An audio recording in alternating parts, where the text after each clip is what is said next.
jeune. Tu joues avec les enfants, tu écoutes, enfin tu as l'éducation que tout enfant peut avoir.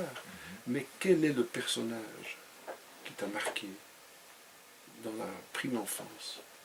Tu peux dire deux personnages ou un seul personnage? Oh non, le personnage. Ma grand-mère, évidemment. Et pourquoi? Grand-mère. Parce que je pense que elle me fascinait à plusieurs titres, parce que je la sentais forte, je la sentais aussi... je sentais qu'elle réveillait une fibre en moi qui était la danse et le chant. Elle dansait? Elle dansait et elle chantait. Elle chantait? La mère de ma mère, oui. C'est une chanteuse. Elle était Mama Belle, c'était Mama Belle. Après, je pense que ce qui m'a sauvé quelque part, c'est le regard de l'enfant qui sublimait cette femme, qui mettait de l'emphase et tout. Tant mieux, parce que c'est ça qui m'a conditionné.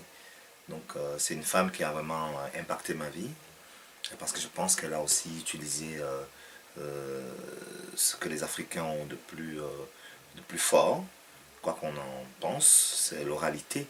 Et tu as quel âge à ce moment-là? 5, 6, 7. Ah d'accord. Et tu la copies déjà? De toute façon, c'est ça l'éducation en Afrique. Hein. Il n'y a pas le cours de danse en Afrique, comme les petits rats de l'opéra ici. Il y a l'enfant qui va imiter l'adulte. Et c'est ça qui est d'ailleurs aussi cette manière de pouvoir analyser un mouvement, de pouvoir se l'approprier juste en observant. Et ça, c'est fascinant. De toute façon, même à l'école, hein, je pense que... À l'école, tu sais tenir en place, oui. À l'école, je sais tenir en place, mais je sais déjà exactement ce que je veux. Je sais déjà que... Mais il faut savoir se tenir en place à l'école. Oui, parce que c'est très cadré l'école. Hein. Voilà. D'ailleurs, aujourd'hui, la pédagogie est remise en cause aussi. C'est-à-dire, c'est tellement... tu absorbes des choses que tu redis pendant les examens. C'est très fermé. Il n'y a pas de place. Il n'y a pas beaucoup de place à l'imagination. À part les éducations maintenant un peu qu'on fait... c'est très à la mode maintenant. D'éduquer les enfants en ouvrant leur imagination, et ainsi de suite. Parce que tu le disais dans une précédente conversation, que la famille est une famille d'intellectuels. Donc automatiquement, il y a l'école, il y a l'éducation à l'école. Je suis très fier de ma famille pour ça, parce que je pense que c'est une véritable école depuis l'enfance. Oui. Il y avait d'un côté cette école que j'appelle une école alternative, finalement, basée sur la culture, la danse, le chant, et même ça flirtait avec le rituel, le rite, l'initiation. De toute façon, c'est comme ça que je l'ai vécu. Et de l'autre côté, vraiment le fait que ma mère était une pédagogue et qui à la maison, préparait ses cours pour donner des cours aux enfants de l'école maternelle. Et mon papa, il était complètement admirable, il avait fait des très bonnes écoles, il avait réussi sa vie. Et nous tous, on nous a vraiment inculqué le sens de l'éducation, à lire Martine, toute la série Martine, Tintin, et aussi les ouvrages scolaires. Non, je suis fier d'appartenir à ça. Et quelle est la part de l'histoire dans ton parcours à l'école? L'histoire, c'est-à-dire la matière histoire ou l'histoire en général? Mon histoire, la matière histoire. Mon histoire à moi ou... Non, l'histoire du pays, l'histoire que vous apprenez à l'école. Ah oui, c'était... Quel regard as-tu, quelle découverte fais-tu à ce moment-là? Moi, j'étais fasciné par l'histoire, particulièrement. Et je trouve que je n'ai pas assez approfondi l'histoire, je pense. Je pense qu'aujourd'hui encore, l'histoire me fascine à plusieurs titres, parce que c'est ça qui est. Si tu veux savoir ce que tu étais hier, regarde ce que tu es aujourd'hui. Si tu veux savoir ce que tu as planté comme cause hier, que ce soit toi, ton pays et tes ancêtres, regarde ce que tu es aujourd'hui. Parce qu'on a un réceptacle de tout ça. Et si tu veux savoir ce que tu seras demain, regarde ce que tu plantes comme cause aujourd'hui. Donc l'histoire, je suis fasciné par l'histoire.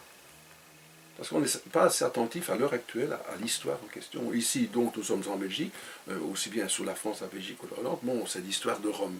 C'est les Romains qui viennent ici dans la Gaule, et de tous les peuples de la Gaule, ce sont les Belges les plus vaillants. C'est ce que Jules César aurait dit à un moment donné. Mais ça, c'est notre histoire. Tu vas à Tongres, tu vas dans les Flandres, il y a les Ambiorix, enfin, tout ça est là. bon, c'est notre histoire avec laquelle on a été forgé. Puis arrive le Moyen-Âge, puis arrive l'époque contemporaine. Comment vit-on ça en Afrique, dans ton pays? Bon, je pense que l'Afrique, c'est sa force aussi d'ailleurs. Elle a un bagage basé sur l'animisme et basé aussi sur l'oralité, comme je viens de dire, et sur la valeur des traditions, des rites et tout ça. Et puis il y a un autre bagage qui est urbain, c'est-à-dire que les villes urbaines telles que les capitales sont des villes où on cultive finalement ce brassage, et le fait qu'on se confronte aux autres fait qu'on crée par exemple une autre manière de vivre qui est adaptée à l'espace où on vit. Je donne un exemple très simple. Au Cameroun, il y a 283 ethnies différentes qui parlent des langues différentes. Quand vous vivez dans la zone urbaine, forcément tu vois danser les Bassa, et les Bassa regardent chanter les Ewondo, et tout ça se brasse. Et puis après ça donne aussi naissance à ce qu'on appelle une culture urbaine, c'est-à-dire par exemple la musique qui va s'enrichir avec les guitares, avec le piano, et ainsi de suite, et ça donne naissance aux grands courants musicaux tels que la rumba congolaise, tels que le coupé décalé, le makossa pour le Cameroun, et heureusement pour l'Afrique aussi, on a une autre fenêtre, c'est le fait des voyages ou des réseaux sociaux. Donc, du coup, il y a ces trois pôles-là. Mais alors, comment l'Afrique vit son histoire? Je pense que ce qui est le plus fort, c'est les contes, c'est le mythe, c'est ce que ton grand-père te raconte. Mais également, je pense que l'éducation est très importante. Et l'éducation de plus en plus, par exemple, je sais que le Cameroun est un pays qui sont très instruits, parmi l'un des pays où il y a le plus d'instruction. Quelle est la langue de l'instruction? L'anglais ou le français. L'anglais ou... Parce que le Cameroun a été colonisé par l'Angleterre. Et ça fait partie de l'histoire? Ça fait partie de l'histoire, parce qu'au départ, il y avait les Allemands, et puis après, c'est déjà Christophe Colomb qui a découvert le Cameroun. Donc le Cameroun était, pour la petite histoire, comme il était portugais, donc la côte où il a découvert le Cameroun, il y avait beaucoup de crevettes. Et du coup, crevette en portugais, c'est camaranche. Ah voilà. Rio dos Camaranche. La rive aux crevettes. Et ça donnait, comme les indigènes n'arrivaient pas à dire Camaranche, ils ont dit Cameroun, mais voilà, ça a donné Cameroun. Donc il y a ce passé-là avec le Portugal. Et puis après, il y a eu l'occupation allemande. Et les Allemands ont laissé même des danses. Hein. Par exemple, chez nous, on danse ce qu'on appelle le bol. Le bol, c'est une déformation du bal. Et ça se danse avec une danse à deux, un peu comme la valse. Et ça, c'est un peu ça a été adapté l'héritage, ça a été réadapté. Et puis, à la défaite des Allemands, à la Grande Guerre, 1900, et les Alliés se sont donc partagés le Cameroun. D'accord. Ils se sont partagés les territoires occupés par l'Allemagne, et donc le Cameroun. Donc finalement, on a quand même une influence portugaise, une influence allemande, anglaise et française, parce que c'est les Anglais et les Français qui se sont partagés le Cameroun après. Et au moment de l'indépendance, il y a eu donc cette question où Mais quelle année l'indépendance du Cameroun? 60. 60 aussi. Où les Anglais se posaient la question, est-ce qu'ils restent avec le Cameroun, est-ce qu'ils se partent au Nigeria, parce que le Nigeria est anglophone. Donc il y a une partie des anglophones qui sont restés au Cameroun, une partie qui est allée... non, la frontière a quand même un peu bougé. Donc, je suis très fier aussi. Et maintenant, que le Cameroun est bilingue. la langue? Bilingue. Bilingue. Et des cours se donnent en... Comment choisit-on son école alors? Bon, les deux langues, il faut les faire de toute façon d'office. Il faut dire que le Cameroun est différent des autres pays. C'est-à-dire, on appelle un peu le Cameroun l'Afrique en miniature, hein, parce qu'il est un peu en cône comme ça. Il est considéré comme étant à la fois d'Afrique de l'Ouest, mais également de l'Afrique centrale. Comme il est en cône, donc il regroupe toutes les strates, que ce soit les différences ethniques, que ce soit les tendances culturelles et aussi le paysage et la géographie, elle est différente aussi. Donc tout au nord, tu as le Sahel, vers le lac Tchad, et puis plus tu descends, tu as la savane, plus tu descends, tu as la forêt vierge équatoriale. Et toutes ces différences-là se voient aussi dans les types physiques. Donc c'est vraiment l'Afrique en miniature, c'est une mosaïque incroyable de de peuple et de culture. Donc, la différence avec les autres pays africains, c'est qu'il n'y a pas donc si tu veux, ce côté large du territoire. Il est en cône, donc il regroupe tout, comme je viens de dire. Et il n'y a pas une langue particulière, comme le Lingala pour le Congo, comme le Swahili pour Swahili, c'est Rwanda, ainsi de suite, comme le Wolof au Sénégal, comme le Moré au Burkina Faso, où tu as pratiquement tous les taximans te parlent Moré au Burkina. Chez nous, à part le fait qu'il y a eu le franc-anglais qui a été comme une sorte de créole qui a pris un peu dans les principaux dialectes et qui a mélangé un peu d'anglais et de français aussi. Mais bon, je veux dire, la majorité des gens, pour parler aux gens, tu parles français. D'accord. Ou anglais pour les cérémonies officielles, comme les médias, les choses comme ça. Donc c'est vraiment un pays bilingue. Qu'on n'est jamais parvenu à faire en Belgique, quoi. Tu as la frontière linguistique, tu as au nord les flamands, tu as les francophones au sud, tu as un peu d'allemand à l'est, mais il n'y a pas ce mélange, il n'y a pas ce maelstrom. Peut-être à Bruxelles, peut-être et encore, mais petit pays, 3 langues, c'est assez... Bruxelles, pour moi, est représentatif de cette cellule, pour moi, qui est la vitrine de la Belgique. Hein. Oui, oui. Beaucoup de gens connaissent Bruxelles. Et à Bruxelles, oui, évidemment, on entend parler l'espagnol, le marocain, le lingala, le français, l'anglais, on entend parler tout. Oui. Et oui, pourquoi pas un jour tout mélanger. Oui, mais tu vois, c'est ça. Donner un dialecte. Ça fait maintenant, bon, depuis l'indépendance de la Belgique, mais bon, même à l'école, le flamand ne passe pas, le néerlandais ne passe pas, très difficilement. Au nord du pays, c'est très difficilement qu'on va faire passer le français.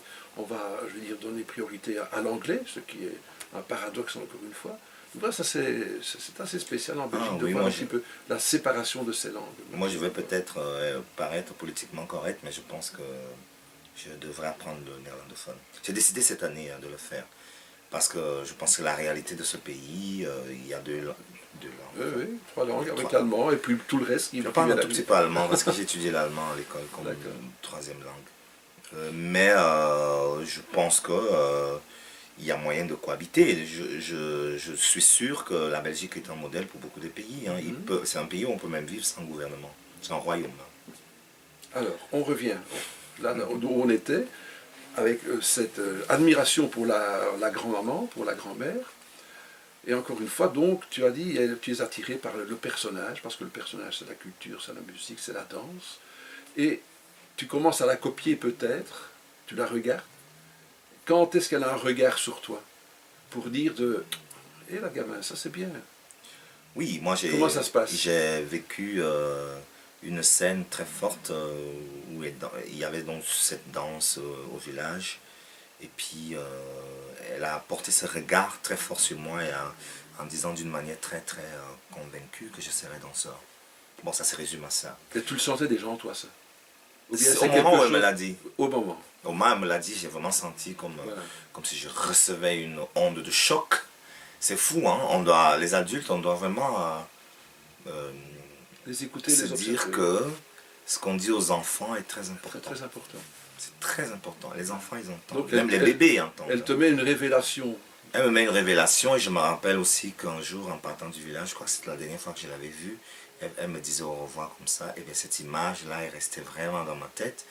Et elle symbolise même un passage de flambeau. Parce que le passage de flambeau, c'est quoi? C'est l'aîné qui donne au cadet. Et je pense que tout dépend du cadet. C'est ce que le cadet en fait, du flambeau. Est-ce que tu le prends? Est-ce que tu le jettes? Il y a même, des fois, on te donne le flambeau, tu ne le vois pas. Hein. Non. Mais tu avais les mains libres, là. Tu avais le regard libre. J'étais prêt, j'étais prédisposé. Mais après, évidemment, ma mère est danse, elle chante aussi. Hein, donc, je la voyais tout le temps danser et chanter avec un groupe de femmes à la maison. Et je copiais. Donc, finalement, j'ai copié le Enyenge, le Mengan, le Olancha, le Bikutsi. Et il y avait déjà d'autres jeunes de ton âge en même temps que toi à ce moment-là qui vivaient cette même émotion? C'est rigolo, hein, mais les personnes qui m'ont suivi, c'est mes frères à ce moment-là. On était 5. Mais c'était aussi l'époque où il y avait le Smurf commençait. Je pense que les jeunes, ils étaient, de toute façon, du milieu dans lequel je vivais, ils étaient plus attirés par le Smurf. Mhm. Mais je sais pas, moi j'étais tout le temps attiré par cette dynamique authentique comme ça.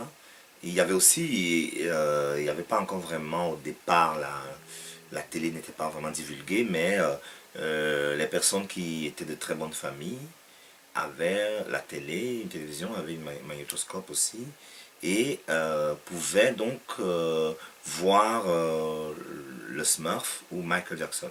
Mhm. Donc, du coup, c'est ces personnes-là qui recopiaient les chorégraphies de Michael Jackson à l'époque, je sais pas, les années 80, hein, fin des années 80. Ou alors qui copiaient le Smurf. Et du coup, c'est eux qui faisaient beaucoup les spectacles. Dans la jeunesse, était Voilà. plus attiré vers ça, mais moi pas. Moi, c'était vraiment les danses traditionnelles qui m'intéressaient. Ouais, d'accord. Les études, comment ça se passe à ce moment-là? Les études, j'étais fasciné par les études. Je suis toujours fasciné par les études. Parce qu'il faut dire que quand je quitte l'école, parce que voilà, j'ai un dialogue avec ma mère qui me dit voilà, je sens qu'elle a du mal à payer l'école. Moi, je vais être artiste, j'ai la vingtaine. Et j'ai déjà expérimenté quelque part l'impact de l'école sur moi. Donc, je suis en classe de première, c'est-à-dire l'année avant le bac. J'ai déjà expérimenté la négligence des études, j'ai déjà expérimenté être deuxième de la classe, j'ai déjà expérimenté tout. Tu n'as pas encore quitté une seule fois le pays à ce moment-là? Non. Non. Et mais je me dis, bah, écoute, franchement, désolé, mais l'école, C'est pas mon truc, quoi. c'est pas mon truc. Pas que c'était pas mon truc, parce que je continue à étudier. Alors, Je me dis, il y a urgence, je dois réaliser ce rêve-là de devenir artiste. Et puis, l'excuse que j'ai, c'est qu'il n'y a pas vraiment beaucoup d'argent pour payer l'école, pour payer les livres scolaires, les collèges coûtent trop cher, on est nombreux, enfin bref. mhm. Et je trace mon chemin, quoi. Je profite pour D'accord. tracer mon chemin. Je suis bélier, hein, les béliers, c'est... Donc voilà. Et par contre, je pars avec un bagage où je sais écrire, je sais lire, je sais parler français. Mhm. Et je sais surtout ce que je veux, en fait. Donc il y a eu comme un divorce avec l'école, mais un divorce avec des arguments pesants de mon côté. Et je voyais juste, je me disais, est-ce que je vais être là à l'école? On me dit tout le temps, oui, tu dois payer la deuxième tranche, il n'y a pas d'argent et je rase les murs. Ou alors, est-ce que je dois foncer vers l'art? J'ai foncé vers l'art. Voilà. Et donc l'art est justement ce tremplin qui va te permettre un petit peu de pouvoir assumer ton ressenti à toi. L'art est un moyen, mais l'art c'est tout. C'est tout. Je suis art. Voilà. Je veux dire que je Et sois... donc tu dénotes par rapport, c'est bien, Oui, oui. tu dénotes par rapport à la musique des autres. Oui, oui. Et que je sois sur scène ou pas, Oui. peu importe. D'accord. Je me définis comme un artiste. Voilà. Et je pense que tout le monde peut se définir comme un artiste. Je ne dis pas que je suis différent ou privilégié ou quoi que ce soit. C'est juste que voilà, j'écoute quelque chose en moi qui vibre et que je partage cette vibration par la pédagogie, parce qu'il faut dire où on décide d'être pédagogue, où on décide de ne pas être pédagogue et ne faire que la scène, ou voilà, on a le choix. Mais je pense que vivre l'art pour moi est lié à la spiritualité. C'est-à-dire, la preuve c'est que dans toutes les civilisations, l'art calque un peu, par exemple le chant classique, c'est un peu le judéo-christianisme. La danse classique, c'est un peu se libérer de la pesanteur. Les danses africaines, c'est l'animisme, c'est la terre, c'est les 4 éléments, eau, air, terre, feu. Enfin bref, tout ce qui est art est un peu... Pour moi, l'art est essentiel parce que c'est lié au spirituel. Alors, tu me parles du côté du pédagogue. Est-ce que tu as déjà remarqué que d'autres jeunes te regardent pour t'imiter toi? Pas seulement les jeunes me regardent. De toute façon, Oui, mais non, moi, la jeunesse est dans la tête. Hein. Moi, je reste toujours, je veux dire, avec les jeunes, avec l'environnement de la jeunesse autour de toi, parce que c'est ça, être le pédagogue, c'est celui que les autres vont regarder, vont écouter, parce qu'il va me transmettre quelque chose. Quand est-ce que tu remarques que les gens sont à l'écoute de ce que tu veux leur transmettre? Mais déjà, mon métier, c'est enseigner. Donc, de toute façon, les gens viennent déjà, ils sont prédisposés Donc tu vois pour qu'il y a une écouter. écoute dans ce que... Quand tu dis quelque chose, Je les gens vois sont... que les gens écoutent et d'ailleurs, je félicite toutes ces personnes-là. Nous sommes à une époque où les gens ont de plus en plus une capacité à comprendre l'importance de l'art, l'importance de s'adonner à des activités comme ça qui sont saines pour le Et donc tu as corps et 20 ans, moi l'esprit. toujours, je suis toujours quand tu as 20 ans. Hein. Quand tu regardes que les gens se disent, tiens, je fais quelque chose, les gens me regardent, m'écoutent. J'avais un rapport facile avec les gens. Voilà. C'est-à-dire à 20 ans, je n'étais pas encore forcément pédagogue. Non mais Mais tu remarquais quand même oui, que que les gens t'écoutaient. m'écoutaient. Te Je regardaient, sais pas. t'écoutaient parce que tu te regardais parce que tu disais quelque chose, donc on est attentif à quelque chose. Peut-être parce qu'ils étaient, ils sentaient l'écho de mon, je sais pas, je ne vais pas prétendre dire sincérité, mais l'écho de De la vérité. conviction, Oui, de ma oui. conviction. Et tu sais, une conviction, elle est, je ne vais pas dire contagieuse, oui, elle pourrait être contagieuse, mais c'est surtout que finalement, tous les êtres humains ont le même chemin. Mhm. Les quatre souffrances fondamentales qui sont la naissance, la maladie, la vieillesse et la mort. Donc je pense que quand on approfondit cette question-là, ça fait forcément écho. Mhm. Que les gens le sachent, comprennent ou pas, ça fait forcément écho dans le sens où les gens ils sentent ce qui est au-delà de l'apparence. Je cultive plus ça, c'est-à-dire comment je peux être en contact direct avec, tenter de répondre à ces questions-là. Pourquoi je nais, pourquoi je meurs, c'est presque ça. Et du coup, ce que j'ai plutôt remarqué, hein, au-delà de est-ce que les gens veulent prendre mes cours, est-ce que les gens me suivent, ce que j'ai plus remarqué, c'est que plus j'opère cette dynamique en moi, c'est-à-dire d'essayer de trouver des tentatives de réponse à ces questions essentielles, Mhm. plus ça conditionne ce que je fais et ce que je dis, et plus ça fait écho, D'accord. tout simplement. Mais tu constates un petit peu que tu as la maîtrise de toutes ces choses. La maîtrise, je n'oserais pas dire que j'ai la maîtrise. Je pense que je suis dans un processus une dynamique de recherche. Et Mhm. en fait, avec le temps, j'ai compris que la vérité, c'est le processus d'essayer. Voilà. Juste essayer De maîtriser les est choses. déjà la vérité. J'ai peur du mot maîtrise parce qu'une fois qu'on commence à dire qu'on maîtrise, c'est le début de la fin. C'est-à-dire Euh, qu'on oui. s'installe sur ses acquis Ah, et tu le vois comme ça. Moi, je le voyais d'une autre façon. on s'installe sur Oui, ses oui. acquis Oui, oui. et on stagne. On D'accord. stagne. Je dirais plutôt, et ça c'est tiré de l'enseignement bouddhique, je dirais plutôt ne jamais arrêter de faire la remise en question. Mhm. De remettre en question le niveau où on est arrivé. Tout le temps. Ce processus de remise en question, en fait, c'est régénérer quelque chose, c'est comme si tu secoues quelque chose, et ça recrée une nouvelle vibration. C'est comme des nouvelles naissances tous les jours. Ne jamais, ça c'est vraiment mon challenge, et mon défi, et ma passion, c'est de faire ma révolution humaine à chaque seconde. Tu viens de faire écho à l'enseignement bouddhique. Quand est-ce que tu découvres que ce que tu ressens en toi correspond justement à cet enseignement? Comment découvres-tu le bouddhisme? Oui, j'ai découvert le bouddhisme, j'ai environ 22 ans. Mhm. Et je donne des cours de. Je travaille dans un institut de beauté et de fitness et de sport, une sorte de spa hein, très très très huppé.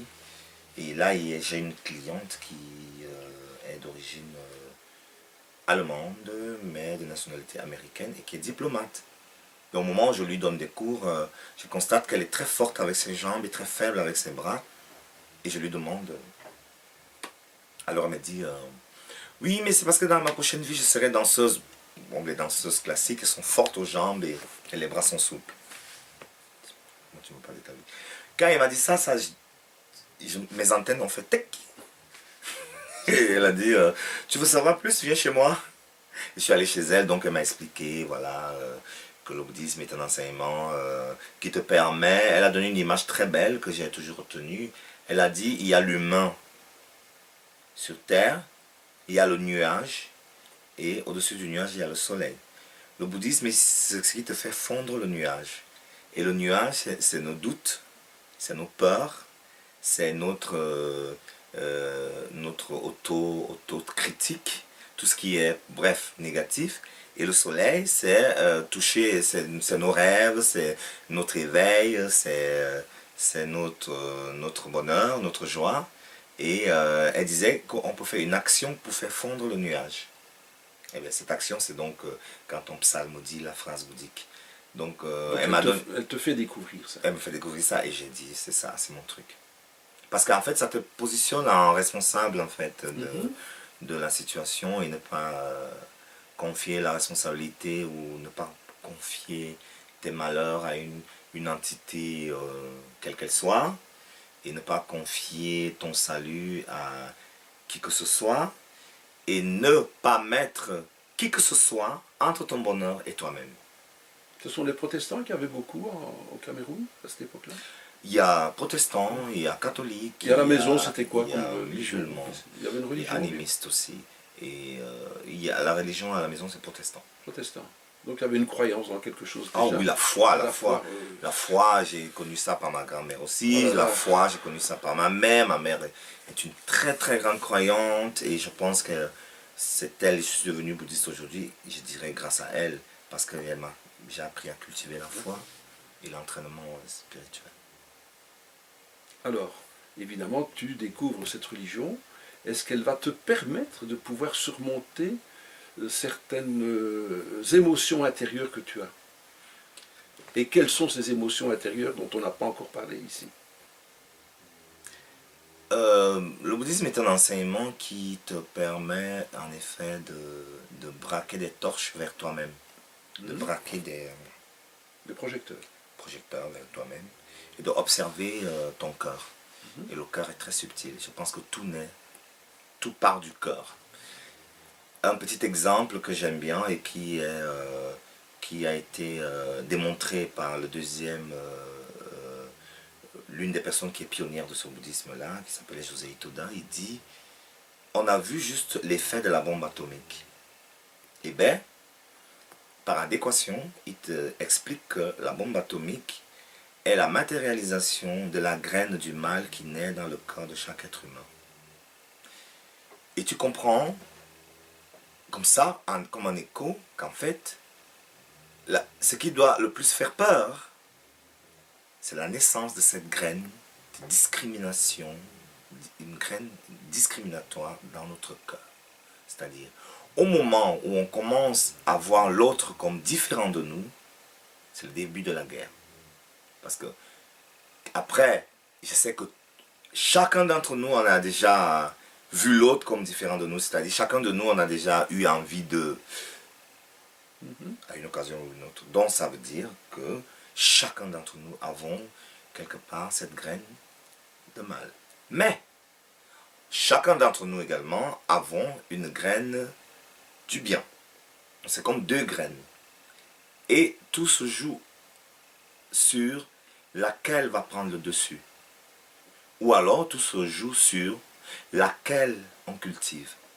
Donc quand tu me demandes mes émotions, ça se résume à ça. Ça se résume à braquer ces projecteurs vers moi et d'aller observer ces deux graines et faire à ce que la graine du bien essaye de dominer, plus que ça, qu'elle prenne la force vitale de la graine du mal et du coup la graine du mal sera au service de la graine du bien. Donc quand je parle de l'exemple de la bombe atomique, c'est qu'est-ce qu'on doit combattre finalement? C'est pas l'extérieur. C'est combattre dans notre cœur, ou bien anticiper, être à l'écoute de cette graine du mal qui existe en nous et d'anticiper sur ses actions et sur ses manifestations à l'extérieur de nous. Donc, si je peux résumer le bouddhisme, c'est juste, on est des personnes qui faisons le choix d'essayer de cultiver, d'arroser, de cultiver cette graine du bien, et des personnes également qui essayons, fort de cet entraînement, à un moment donné ça devient un réflexe, tu n'y penses même plus, on essaye juste d'impacter notre société par une création de valeur pour nous et pour notre environnement. Donc quand tu mets le pied dans ces croyances-là, tu découvres quelque chose d'extraordinaire pour toi. Je découvre l'école. J'ai découvert une université. Il ne faut pas oublier que j'ai quitté l'école. Mais là, aujourd'hui, je peux en toute humilité, être fier de moi dans le sens où j'ai passé le 3e degré de l'étude bouddhique. Et ça veut vraiment dire que j'ai pris ça très au sérieux parce que j'ai soif d'apprendre. J'avais soif d'apprendre. Et quand j'embrasse le bouddhisme, ça fait 25 ans environ que je pratique aujourd'hui, j'ai abordé, je pense, tous les thèmes, aussi sophistiqués qu'ils soient, dans le sens de le soi et l'environnement, le karma, comment le karma peut impacter la vie, et des thèmes comme c'est quoi être éveillé, et les thèmes comme la révolution humaine, justement. Non, c'est quand même des thèmes philosophiques très très sophistiqués. C'est vrai que dans le bouddhisme, on rencontre des personnages extraordinaires qui sont des personnages comme nous. Tu dis, tiens, j'ai rencontré Inada. Inada, qui est un aîné dans la pratique, moi je l'ai vu ici, je l'ai rencontré ici en Belgique quand je suis arrivé. C'est vraiment les pionniers, pionniers de cette organisation ici. Et c'est génial ce qu'il fait. Et j'ai vu que vous l'avez interviewé et j'étais très surpris de le voir avec le restaurant chez Inada, qui n'est plus, mais on mange très bien là et je suis vraiment très fier. C'est un modèle, voilà. C'est un modèle. C'est un modèle. Mais c'est beau de pouvoir rencontrer ce genre de personnalité. C'est beau de pouvoir en discuter, de savoir, tiens, j'ai connu Inada, on a les mêmes croyances ensemble. Moi, ah oui, le monde est petit. Hein. On parle du hasard parfois, tu vois, c'est aussi des hasards de la vie. Non, mais c'est vraiment l'une des personnes qui m'a inspiré. Alors, on s'est rencontrés il n'y a pas bien longtemps, ça fait une semaine maintenant qu'on se connaît. Comment peut-on concevoir qu'on ne se connaisse pas de plus tôt? Ça veut dire que nous vivons chacun dans notre petit clos. On est dans un vaste clos. Moi, je suis ici, à 200 mètres de chez moi. Tu es là, tu fais toute ton activité et on ne se connaît pas. Comment est-ce possible à l'heure actuelle? Les ghettos. Voilà. Je déteste les ghettos. Et pourtant, on est dans un ghetto. Je déteste les ghettos. Je pense qu'aujourd'hui... Et tu vois que ça vient vite, hein, un exemple. Hein. Tu es dans ta sphère, je suis dans ma sphère. Il faut vraiment un hasard. Là, c'est un hasard pour dire, tiens, on se rencontre. Je pense que nous sommes à une époque où les ghettos, ça ne fonctionne plus. La ghettoisation, déjà, c'est elle qui crée le jugement et le rejet de l'autre, de toute façon. Parce que des fois, les ghettos, c'est oui, on cultive un petit... Oui, nous, on a raison. Enfin bref, je suis danseur, chanteur, chorégraphe, pédagogue. Et déjà, ce seul fait, moi je laisse même l'auteur parce que franchement, être auteur pour moi c'est un accident. Un heureux accident. Oui, disons l'auteur, c'est que quand on est chorégraphe, il ne faut surtout pas être chanteur. Quand on est chanteur, il ne faut surtout pas être danseur. Parce que sinon c'est vu bizarrement. Mais ce qui est très bizarre aussi, c'est que quand Michael Jackson est décédé, on a dit de lui excellent chanteur, excellent danseur, excellent chorégraphe. Il a créé le moonwalk. Non, je prétends même pas être Michael. Non, ben, mais je me dis, en moi, c'est différent. Et je me dis, aux États-Unis, où l'industrie, l'une des industries les plus fluctuantes, c'est l'industrie du spectacle. Quand tu regardes Beyoncé, quand tu regardes un artiste américain, tu vois tout. Madonna, tu vois la chorégraphie, la danse, le chant, la musique, tout. Alors, toi, tu arrives dans un pays où on te dit « Ah oui, mais pour remplir un dossier pour avoir les subsides, il faut déjà dire qu'aux États-Unis, il n'y a même pas de subsides. » Si tu ne spécifies pas vraiment « Je suis danseur », si tu sors du cadre, tu ne reçois pas de subsides. Alors, tu te dis « Quoi faire? Que faire ?» Je ne juge pas du tout, hein, c'est juste une observation. Donc, d'un autre côté, en parlant de comment tu veux donc que dans le milieu de la danse, comment sortir du milieu de la danse pour aller vers le milieu de l'écriture. Alors que finalement, avec les réseaux sociaux, avec la réalité aujourd'hui, avec de toute façon rien qui ne fonctionne plus vraiment comme avant, parce qu'un artiste qui se dit artiste, c'est même quoi un artiste finalement? Est-ce qu'il va vivre de son art s'il n'est que danseur? Je pense pas. Tu as plus de chance si tu fais plein de choses. Donc du coup, on a intérêt à regarder, ah oui, il existe, il y a les auteurs autour de moi, ah oui, il y a des chanteurs aussi, ah oui, il y a des ceci, et de s'essayer surtout, ne pas se limiter. C'est rigolo parce que j'ai discuté avec un ami chorégraphe hier, et on se disait, la manière dont les centres culturels sont faits ici sont des centres culturels pour la culture. Après, les complexes sportifs de l'autre côté. Après, les complexes de gym de l'autre côté, fitness. Après, les complexes machin. Alors que par exemple au Brésil, ils disaient, tout est mélangé. Tu traverses un terrain de foot pour aller dans une salle de danse et tu pourras aller dans un terrain de tennis, pour aller dans une salle de théâtre, enfin bref.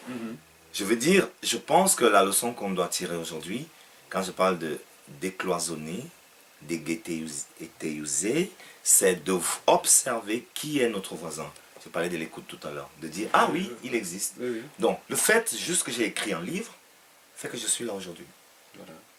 Donc, j'ai passé la limite de danseur, chanteur, chorégraphe, ok, auteur. Maintenant, j'ouvre les portes et voilà. Je pense juste qu'on ne doit pas se limiter, en fait.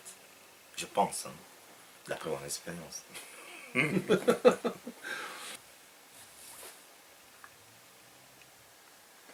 Né au mauvais endroit, au mauvais moment, dans le mauvais corps. Explique-moi ça. Attention, il y a un point d'interrogation. Point Dans votre d'interrogation. intonation, je n'ai pas entendu le point C'est d'interrogation. vrai. Alors, je vais le refaire. Non, pas besoin. Pas besoin. Si, donc, né au mauvais endroit, au mauvais moment, dans le mauvais corps. Voilà, c'est mieux. Pourquoi ce point d'interrogation? Ce point d'interrogation, c'est que j'apporte la réponse dans le livre. Hein. Je veux dire, je ne suis pas du tout défaitiste. Ça peut paraître très fort comme ça, cette phrase que j'avais énoncée en plein tracasserie administrative. Il faut dire que j'ai fait 7 ans sans papier ici. J'ai demandé une asile qui n'a pas marché. J'étais vraiment dans on va dire, la période d'hiver totale où on ne peut pas aller plus bas que ça. Je pense qu'arriver ainsi. Et là, j'ai énoncé cette phrase que j'ai écrite quelque part et je ne savais pas qu'elle allait devenir un jour le titre d'un livre et je ne savais pas non plus que cette souffrance allait transcender. Même comme je sais que je pratique le sutra du lotus. Le lotus est une fleur très belle qui a besoin de la boue pour pousser. Et la boue représente les obstacles, les problèmes, et le lotus représente finalement ce livre, c'est-à-dire comment tu transcendes la situation, comment tu transformes le poison en élixir. Donc je me suis posé des questions. Et ces questions, c'était des questions basées sur le questionnement de la foi. Est-ce que la foi que j'ai embrassée fonctionne? Est-ce qu'elle impacte ma vie? Est-ce qu'elle va me donner les solutions dans des moments d'impasse, le moment d'impasse que je vivais? Donc, au bout d'un certain temps, pourquoi cette question? Née au mauvais endroit. De toute façon, ça peut concerner tout le monde. C'est-à-dire, des fois, on peut vivre dans un endroit, on voit aujourd'hui avec l'immigration et des jeunes qui croient qu'ils doivent aller ailleurs pour être heureux. Ils peuvent se poser la même question. Est-ce que je suis né au bon endroit? Ou même des Européens qui peuvent penser que, voilà, je vis en Europe, là, il fait froid. Et qu'à Ouagadougou, à 5 heures d'avion, il fait 30, 35, 40 degrés. Est-ce qu'ils sont nés au bon endroit? Sans toutefois tourner autour du pot. Donc, je pense qu'il y a certains tabous, il y a certaines lois, il y a certaines coutumes qui peuvent paraître justes pour certains, mais pour d'autres pas justes. Il y a des vérités qui peuvent être remises en question. Et là, on parle de la réforme. Qu'est-ce que c'est que réformer une idéologie? Qu'est-ce que c'est que réformer un comportement? Évidemment, ça passe par notre propre réforme à nous-mêmes. Donc, mauvais endroit, c'est parce que voilà, ma réalité ne me permettait pas de vivre dans un pays où il y a une loi homophobe. C'est une chose. Né au mauvais endroit, au mauvais moment, j'ai de l'espoir. Je pense que les choses dans 50 ans, dans 100 ans vont changer. Je suis certain que je serai né en 2030. Peut-être que je vais vivre jusqu'en 2030. Mais je serai né jusqu'en 2030. Les choses ne seront pas comme je dis. Parce que j'ai beaucoup d'espoir par rapport à l'évolution et à la sensibilisation des uns et des autres. Il faut respecter aussi que les choses, que le degré de fonctionnement ou de vision, d'évolution, ou le regard des gens sur les choses. il faut respecter ça. Donc je ne suis pas du tout en train d'indexer qui que ce soit. Je suis juste en train de faire un récit de vie qui est assez impactant pour essayer d'inspirer les uns les autres. Donc, mauvais moment, non. Non. Parce que finalement, j'ai de l'espoir. Voilà. Mauvais corps, donc tout le monde a déjà connu ce que c'est qu'un problème d'identité. Je pense qu'il y en a qui auraient voulu avoir un nez comme ça, des jambes un peu plus fines, une taille... enfin bref, on n'est jamais satisfait. C'est vrai. Moi c'était au-delà de ça, c'était au niveau identitaire où je me suis dit... finalement, est-ce que c'est pas mieux que je sois une femme ou pas, ou un homme, je sais pas, homme, femme. De toute façon, aujourd'hui, homme, femme, on sait plus trop. Et mauvais moment, peut-être que dans 30 ans, les hommes seront les femmes, les femmes, enfin bref. Ça, c'est aussi, on sait pas, l'évolution, le genre, il y a des choses qui bougent. Il y a des personnes qui décident aujourd'hui, en étant femme, d'être homme, ou en étant homme, d'être femme. Et avec l'avancée de la science, je pense que le problème ne se posera plus. Donc en gros, le point d'interrogation, pourquoi? Parce que oui, je suis né au bon endroit. Oui, je suis né au bon moment. Oui, je suis né dans le bon corps. Parce que mon corps est ce qu'il y a de plus précieux. Je le respecte comme je respecte une entité une enveloppe qui conserve une vie. Donc en fait, mon corps est l'incarnation de la vie, la matérialisation de la vie. Et comme je respecte la vie, donc oui, je suis né dans le bon corps. Je n'ai pas besoin de le changer. J'ai l'avantage de pouvoir me targuer d'être à la fois homme et femme, quand je veux, comme je veux. De jouer, d'aller à gauche et à droite. Parce que justement, mon côté féminin, mon côté masculin ont arrêté de se combattre. Maintenant, ils se sont mariés. Et c'est le mariage le plus précieux. Non, ça je pense. Alors, on est au mauvais moment, le mauvais moment dont j'ai déjà dit non, parce que si je n'étais pas né à ce moment-ci, le livre n'allait pas exister. Donc voilà. Bref, tout ce que j'ai vécu comme souffrance avait un sens. Je pense qu'il faut juste en faire quelque chose. Et je profite d'ailleurs pour m'excuser, parce que quand on écrit un livre comme ça, peut-être que ça peut créer des susceptibilités. C'est pas le but de ce livre. Le but de ce livre, c'est de vraiment réunir, c'est de... ouvrir le regard. Inspirer, ouvrir le regard et juste apporter un témoignage. Oui, oui. Mais je pense que le livre est venu au bon moment, au bon endroit, et avec la personne qu'il fallait devant moi pour pouvoir en discuter. J'ai fait 5 ans j'ai hésité pendant 5 Oui, ans. 5 ans. J'ai pas, oui, le projet a duré 5 ans justement parce que c'est rigolo parce que ça rejoint un peu quelqu'un qui va dire quelque chose. À un moment donné, tu te dis, est-ce que je dois le dire? Est-ce que je dois le dire? Est-ce que je dois le dire? Je ne me prétends pas être le Bouddha, mais je sais que le Bouddha, à un moment donné, s'est posé la question. Je me suis éveillé à quelque chose, à une vérité. Est-ce que je dois dire? Je sais que si je dis, je vais recevoir des vents contraires. Mais et si je ne dis pas, je suis un lâche. Qu'est-ce que je fais? Donc moi, j'ai vécu ça pendant 5 ans. Aujourd'hui, je suis libéré. Je me sens complètement émancipé, complètement au-dessus de tout ça. Et c'est rigolo ce que je vais dire. La mort ne me fait plus peur. Et je suis prêt à mourir à la seconde qui suit. Mais tu es porté par la foi pour me dire ça. Oui. La foi, c'est quoi la foi? La foi en quoi? La foi à qui? Je crois la foi en la vie, parce que finalement, la mort fait partie de la vie. Ah oui. Je pense que quand on vit des épreuves très difficiles, que je ne souhaite à personne de vivre, ces épreuves peuvent aussi être comme un cadeau. Donc, je suis heureux de pouvoir l'affirmer aujourd'hui. La mort ne me fait pas peur et je suis prêt de mourir demain parce que je pense qu'on met la mort tellement loin de nous et qu'on justifie plein de choses qu'on fait par la peur de mourir d'une manière consciente ou inconsciente, alors que c'est ce qui est le plus évident. Donc ça rejoint les 4 souffrances fondamentales énoncées par le Bouddha, qui sont la naissance, la maladie, la vieillesse et la mort. Et si on veut bien vivre, c'est bien d'élucider la question de la mort. Parce que finalement, c'est elle qui justifie notre existence ici-bas. De combien de personnes vont nous dire merci?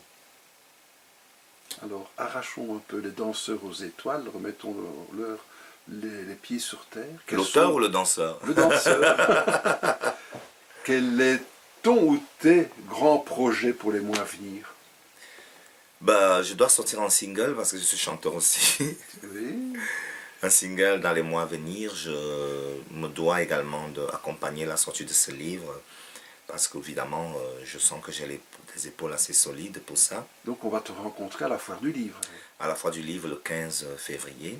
Oui. Et on va me rencontrer également au Parlement européen parce qu'il faut dire que ce livre a été, la dédicace a été signée par une parlementaire, Marie Arena, et que je vais, grâce à ce livre, aller cogner aux portes. Parce que la finalité, c'est quoi? La finalité, c'est vraiment enlever cette loi homophobe. Tout simplement.